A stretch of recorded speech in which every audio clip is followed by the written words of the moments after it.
bien bonjour à tous les Ningen et bienvenue sur cette vidéo qui va débattre sur le cas de Dragon Ball GT et de Dragon Ball Super en compagnie de Vega. Salut Vega, comment tu vas? Salut tout le monde, salut Stein, ça va et toi? Eh bien ça va, écoute, figure-toi que ça fait longtemps qu'on veut faire cette vidéo, comme tu le sais, et que moi ça fait très longtemps que je dis que Dragon Ball Super est un véritable cancer et que c'est juste de la merde en fait. Et maintenant qu'on a suffisamment de recul depuis l'arrêt de l'animé, Ouais, c'est ce que j'allais dire. on peut enfin se le dire, hein, c'est Dragon Ball GT est une suite Ouais, bien plus fidèle c'est que ça. Dragon Ball Super. Pas bien plus fidèle, mais plus fidèle en tout cas dans l'intention. Et c'est vrai que tu le dis, c'est vrai que maintenant on a plus de recul, surtout sur Dragon Ball Super. C'est-à-dire que maintenant on peut juger en fait les deux séries, on va dire, à armes égales. Puisque Dragon Ball Super, quand on avait voulu faire cette vidéo-là, bah, l'animé venait quasiment de sortir, donc on s'est dit bah c'est encore un petit peu trop tôt pour faire ce genre de vidéo. Mais on n'a pas le recul nécessaire en fait pour juger l'œuvre. Mais maintenant, au bout de 2-3 ans, maintenant, je pense qu'on a la réflexion pour juger la qualité des deux séries, enfin des deux suites. Ouais, je suis entièrement d'accord. Et justement, déjà, bon, on va refaire un rapide avis sur Dragon Ball Super, très très rapide en quelques secondes, parce que comme vous le savez si vous suivez la chaîne et comme vous le saurez maintenant si vous découvrez, on n'aime pas Dragon Ball Super, ce que c'est tout simplement un C'est pas truc qui se quoi. fout de notre gueule, à l'exception de l'arc Black qui est Ouais, passable. voilà. Dragon Ball Super, c'est un peu l'équivalent de Star Wars 789, c'est quelque chose qui s'empare de la mythologie exceptionnelle de Dragon Ball, mais qui chie dessus et qui le respecte pas, et qui est pas intéressant, et qui est là pour vendre des produits, et c'est tout. Mm. Ouais, c'est ça. En fait, le but de cette vidéo, en fait, il s'agit pas de cracher gratuitement sur Dragon Ball Super.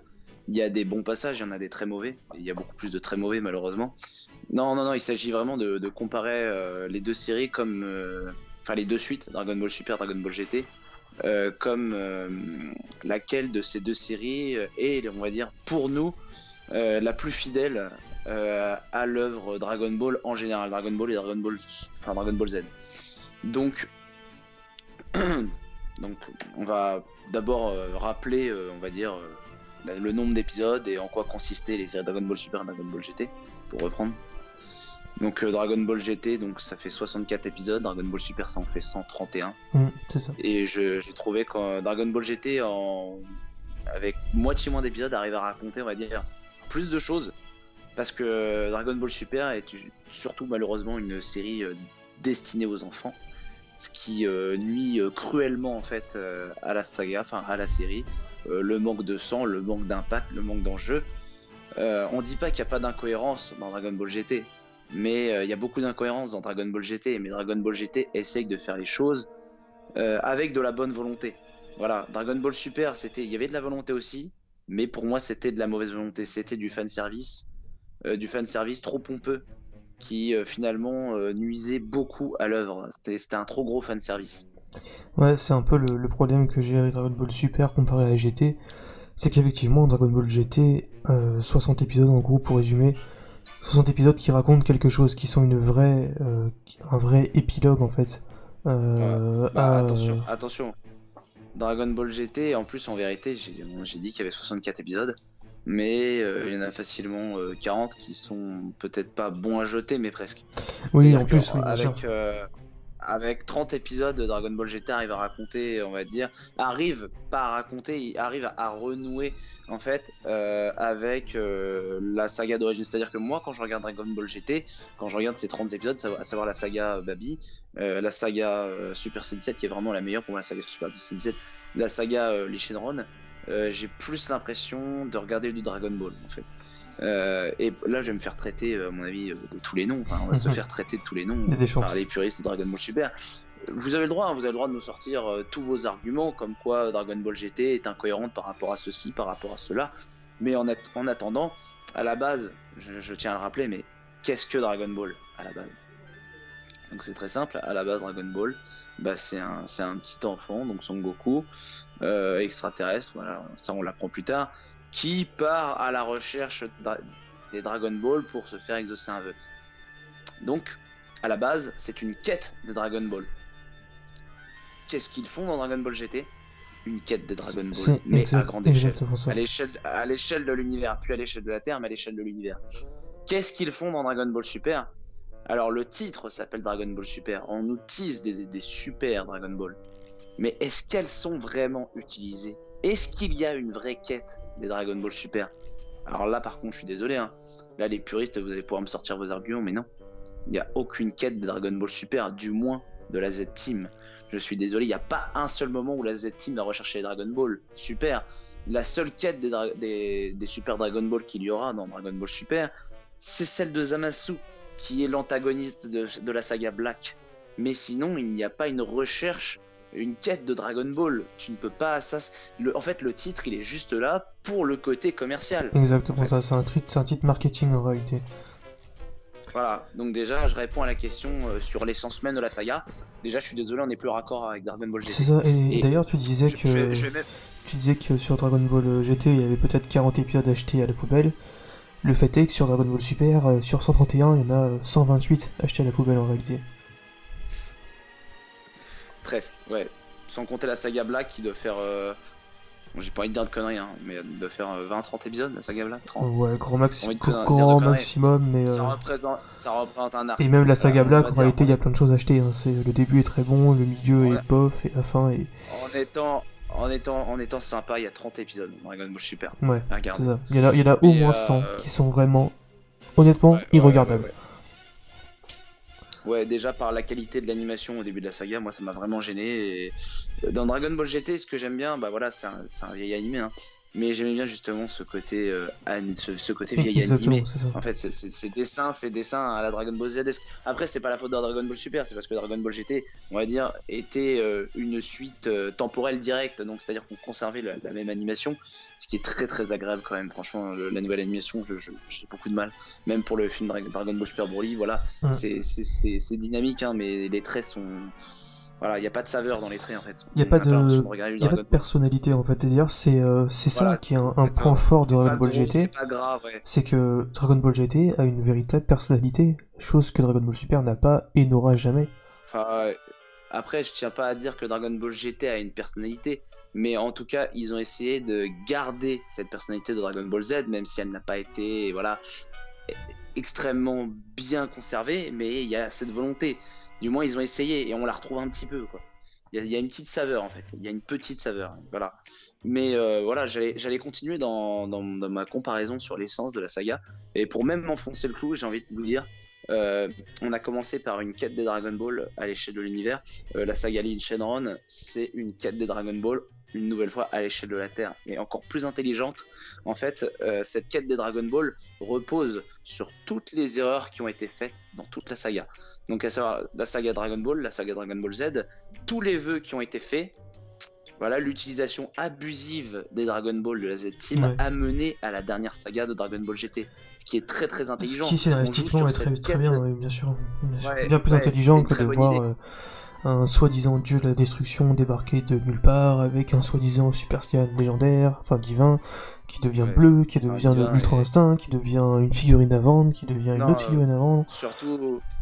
Surtout la survie de l'univers qui se joue sur un tournoi avec des personnages qui sont en fait des pions sur un échiquier de Zeno. Exactement. Mais bref, donc Dragon Ball GT qui revient à une quête des Dragon Ball et qui joue sur cette quête de toute la saga en fait, pour dire en fait que les Dragon Ball, eh ben, elles ont un revers, elles exaucent des souhaits, mais en même temps, en fait, elles sont négatives, elles accumulent de l'énergie négative, et à la fin, elles peuvent être même néfastes en fait. Cette énergie, quand elle se libère, elle est néfaste. Et voilà, c'est super intelligent, je trouve, le concept est super intelligent. Et c'est ça qui est bien fait dans Dragon Ball GT, je trouve que les concepts qui sont abordés sont extrêmement intelligents, mais le problème c'est la mise en scène, en fait, qui est pourrie parfois. Voilà, certains personnages sont pas respectés, ou même certaines choses sont mal faites. Mais en tout cas, il y a une volonté, il y a un concept qui est super intéressant. Déjà, le fait de rajeunir Goku. Je suis pas à la base, j'étais pas un grand fervent de cette idée, mais le fait est que Goku petit, bah, c'est un clin d'œil clairement à la saga d'origine. Ouais, puis c'est littéralement revenir à l'essence même de ce qu'est Dragon Ball en manga, du coup.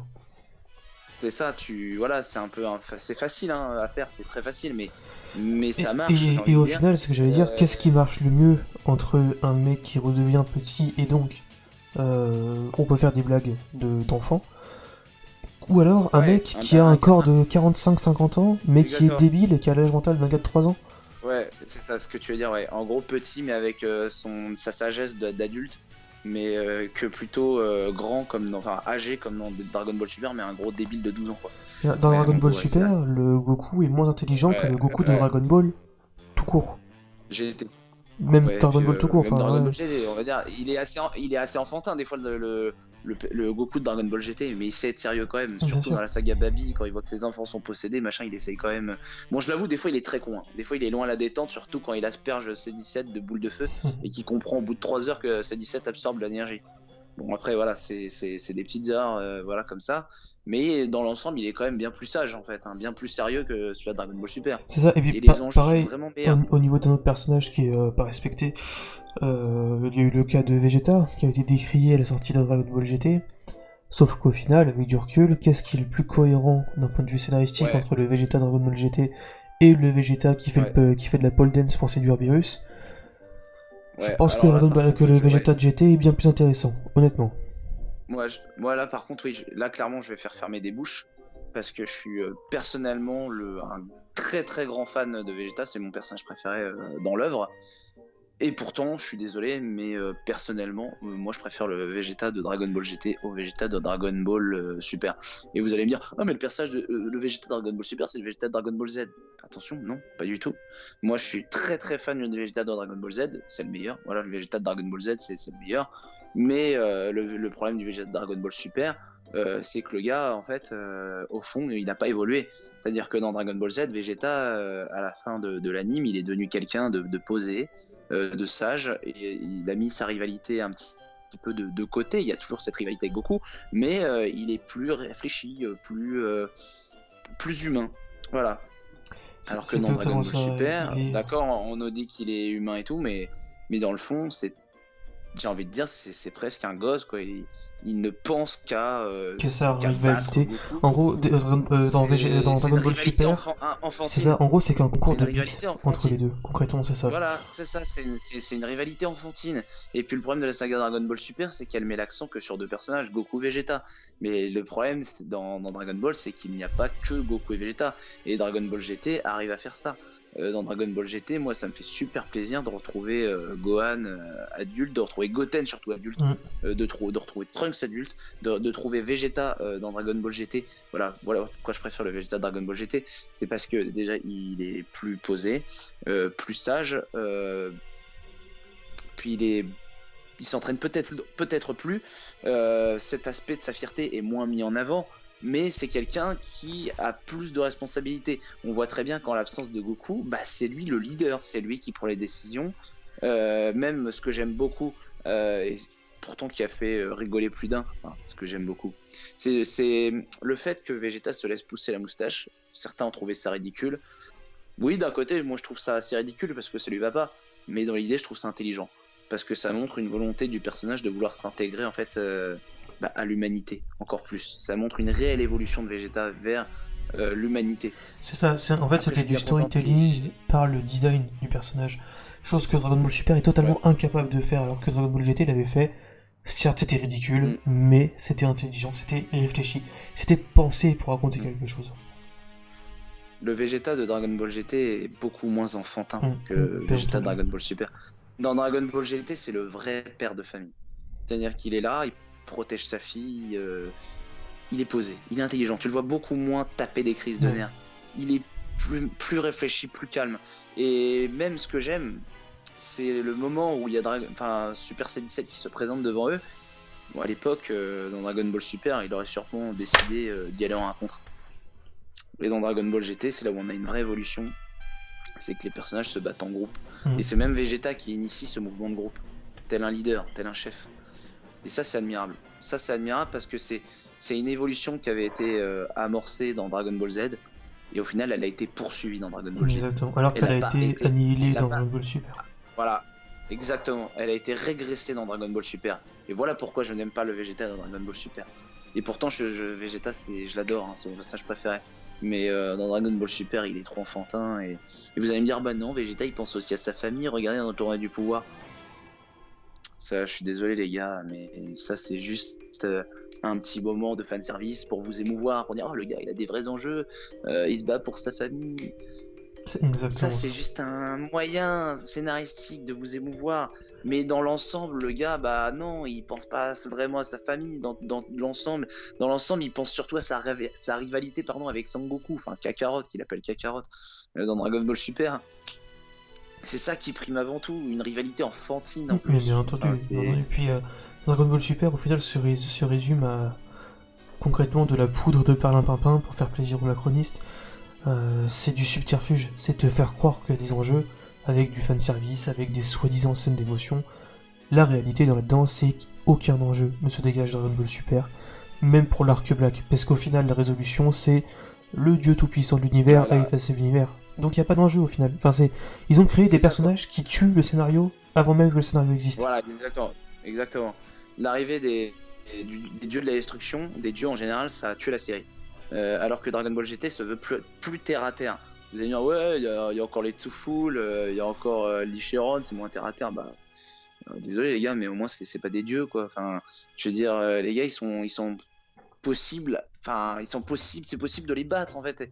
Les dieux, bon c'est très bien que Goku et Vegeta n'arriveront jamais à l'échelle des anges ou des dieux. C'est une échelle qui est trop élevée. Enfin, vous allez me dire, si, il y a l'Ultra Instinct qui dépasse les dieux de la destruction. Oui, l'Ultra Instinct est d'ailleurs l'exemple même de ce qu'il ne faut pas faire d'un point de vue scénaristique, c'est créer. Enfin, c'est donner au personnage un truc qui dépasse les limites et qui dépasse les limites même du scénario. Ça transcende ce qui est possible, c'est ça, ça crée une boucle impossible en fait. Ouais, et puis on va comparer deux transformations. Parce que je peux pas comparer l'Ultra Instinct avec le Super Saiyan 4. Donc je vais comparer le Super Saiyan Blue. Donc on va comparer le Super Saiyan Blue et le Super Saiyan 4. Donc elle est partie dans le Super Saiyan Blue. À la base j'étais fan de la transformation parce qu'elle était belle. Mais au final avec le recul c'est quoi?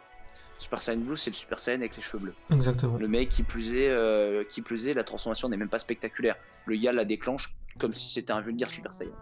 Et moi je vais faire exprès, c'est de la provoque, mais on pourrait même se demander si au final le Super Saiyan Blue n'est pas une sorte de remake SJW du Super Saiyan. Peut-être. En tout cas, le Super Saiyan 4, il y a une vraie volonté, encore une fois j'insiste sur la volonté de renouer avec les origines des Saiyans. Parce que le Super Saiyan 4 c'est quoi? C'est une fusion de la partie Ozaru et de la partie humaine du Super Saiyan. Enfin du Saiyan, pardon. Ce qui donne le Super Saiyan 4. Il faut même faire repousser sa queue pour pouvoir accéder à cette transformation. Et puis je suis désolé, hein, niveau Chara Design...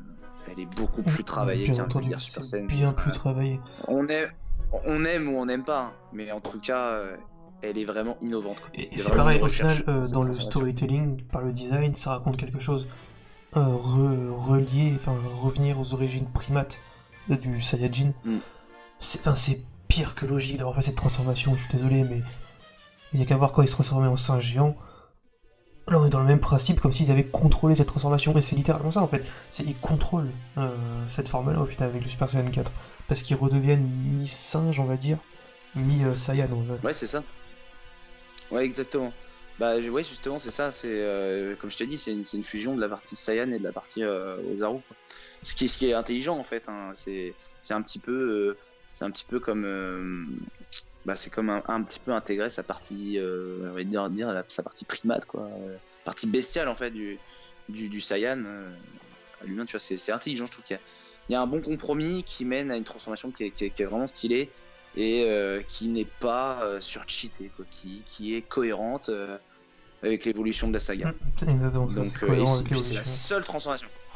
Et puis c'est la seule transformation que oui, c'est la seule nouvelle transformation, et aussi parce que Dragon Ball GT a su plus ou moins créer des enjeux qui étaient atteignables en réalité, alors que Dragon Ball Super, en comparaison toujours, ne sait pas créer des enjeux tout court, et en plus de ça, a encore une fois voulu créer des enjeux inatteignables.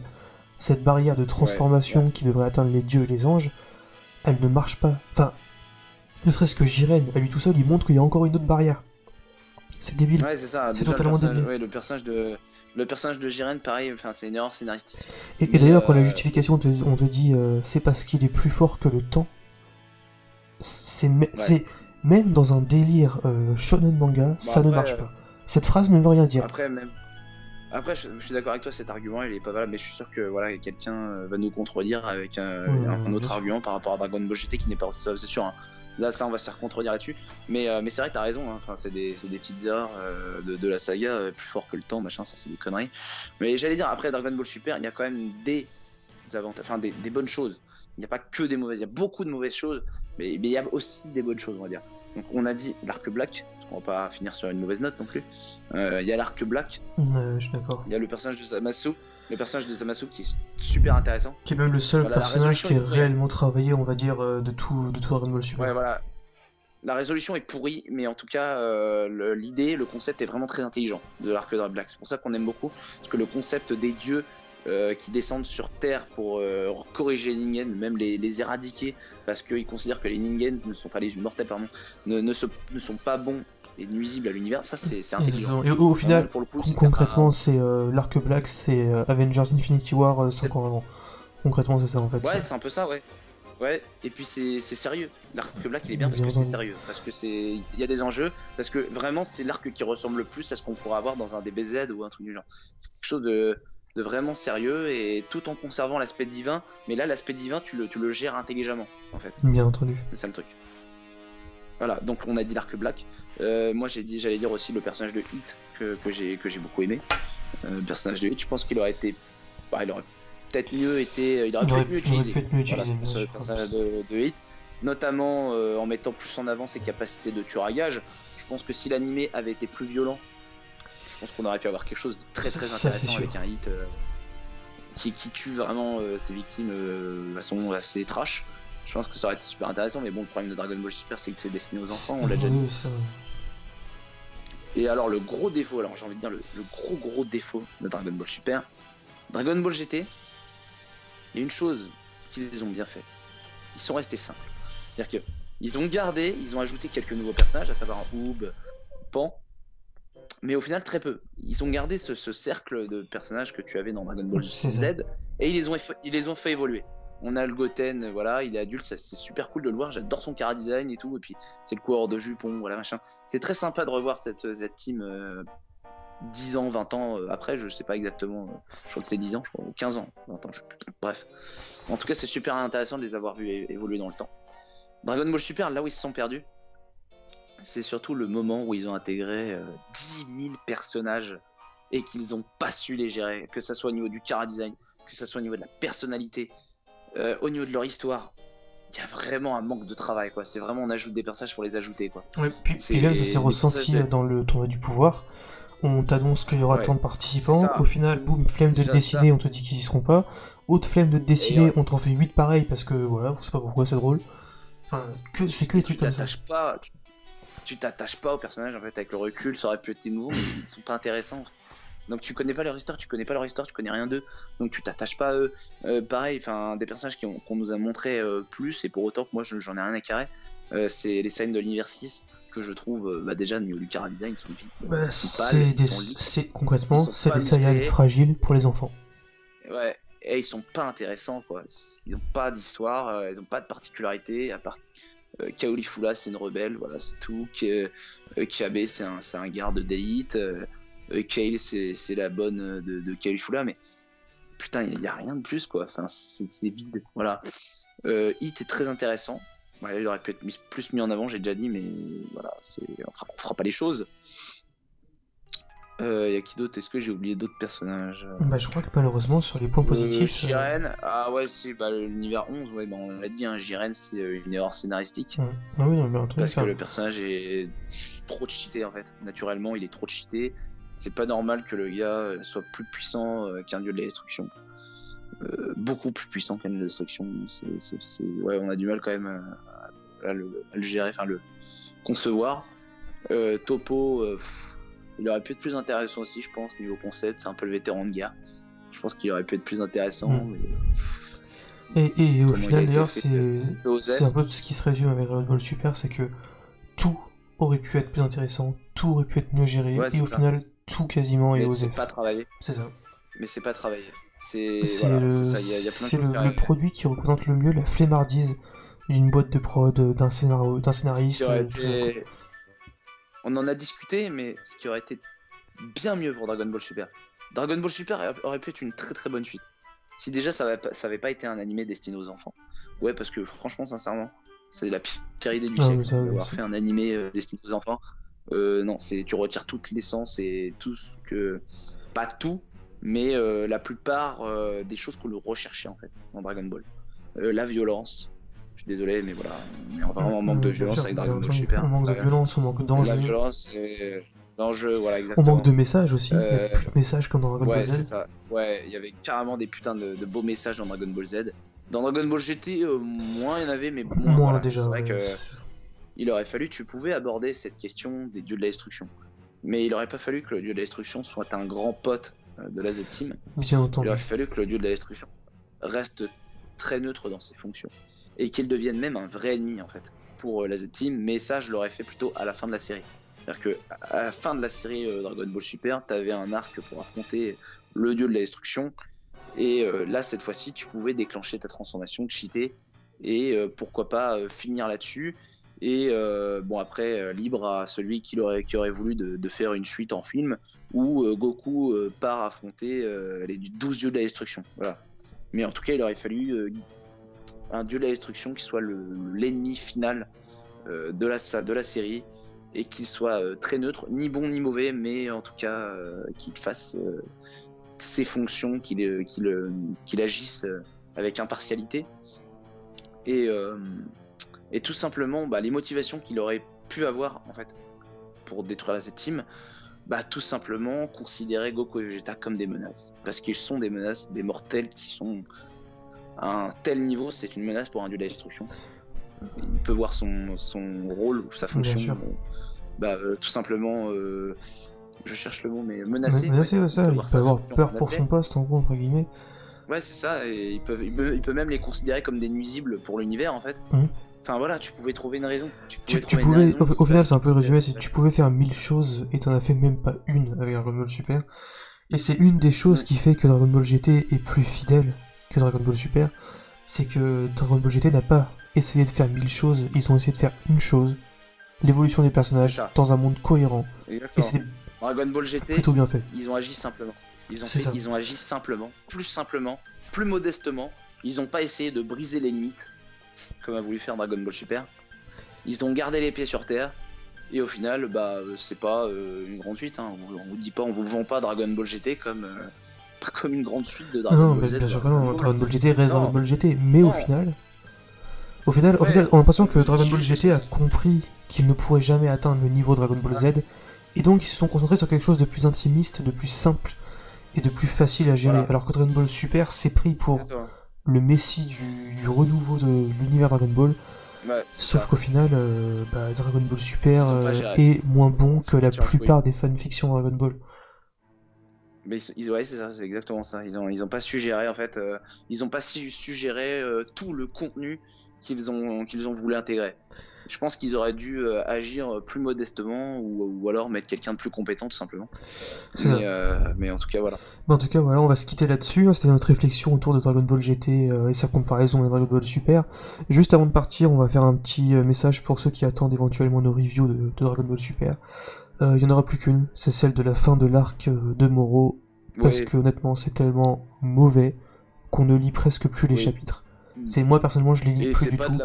Et c'est pas de la mauvaise foi. Hein. Non, vraiment pas, c'est pas de la mauvaise foi. J'ai les résumés, je sais que je veux pas lire les chapitres. Ça fait 4-5 chapitres, moi je les lis personnellement, mais voilà, j'ai beaucoup de mal. C'est vraiment de la merde. Depuis 4-5 chapitres, c'est vraiment de la merde, même moi je n'ai plus envie. Déjà toi t'avais pas envie, mais moi je te disais ouais c'est un peu moi qui te poussais. Déjà moi j'avais du mal, c'est au bout de 2-3 chapitres ça me saoulait. Mais là même moi j'ai plus du tout envie de qu'on fasse de review sur les chapitres. On va faire vraiment une review sur l'arc final. Histoire de faire un résumé. Toyotaro c'est un imposteur, il est pas compétent, il a fait un début d'arc qui partait à fond les gamelles, mais au final on voit très bien ses limites. C'est qu'en fait il sait pas gérer un rythme scénaristique. Exactement, il sait pas. D'ailleurs ça sera un peu la review, on va faire un résumé un peu de tout ce que Toyotaro a fait et de cet arc, et il y a de très grandes chances pour que ce soit une review très très salée. On sait jamais, peut-être qu'il va se rattraper, mais à mon avis ça va être très très salé comme review. Mais pour l'instant ça va être très salé parce que c'est très mauvais. C'est très mauvais, on va dire oui, si on veut chercher des bonnes choses on les trouvera. Bien Mais entendu. franchement, c'est vraiment un manque de respect envers les fans. Déjà, le Goku qui cherche la direction de la Terre dans le dernier chapitre. Désolé, mais non, ça, moi, je peux pas. Tu Ah, vois. On sait très bien c'est qu'il est plein de capable trucs de comme ça, sentir l'énergie et que la c'est pas téléportation. acceptable honnêtement. Et d'ailleurs, Non, il y a des choses qui sont. puisqu'on parle de salé, notre prochaine vidéo sera notre review de Birds of Prey. Et ça va être drôle. Ça va être très drôle parce que ça fait quelques mois qu'on crache sur le projet et donc on aura enfin la concrétisation de toute la haine qu'on a déversée. Qu'on Ou pas, on qu'on verra. crache, mais c'est mérité. Hein. Je veux dire, quand on voit les bandes annonces, quand on voit les retours, quand on voit. Le box-office. Quand on voit le Non. box-office. Et ouais. Et puis quand on apprend comment sont les personnages du film, à savoir qu'ils ne respectent pas du tout l'éthique des personnages de comics et même qu'ils crachent sur ces personnages-là, enfin sur cette éthique-là. Non, c'est pas possible. Voilà, donc il y aura une review qui sera faite parce que c'est de la merde. Et ce qui prouve bien que c'est de la merde, c'est que le titre a été changé après la diffusion en salle. Et ça prouve qu'il y a un gros C'est problème. un immense aveu de faiblesse et ça vous verrez la vidéo d'ici quelques jours. Allez, j'espère que la vidéo vous Voilà. aura plu. N'oubliez pas de liker, de vous abonner, de partager et de battre en commentaire. Allez, ciao. Salut.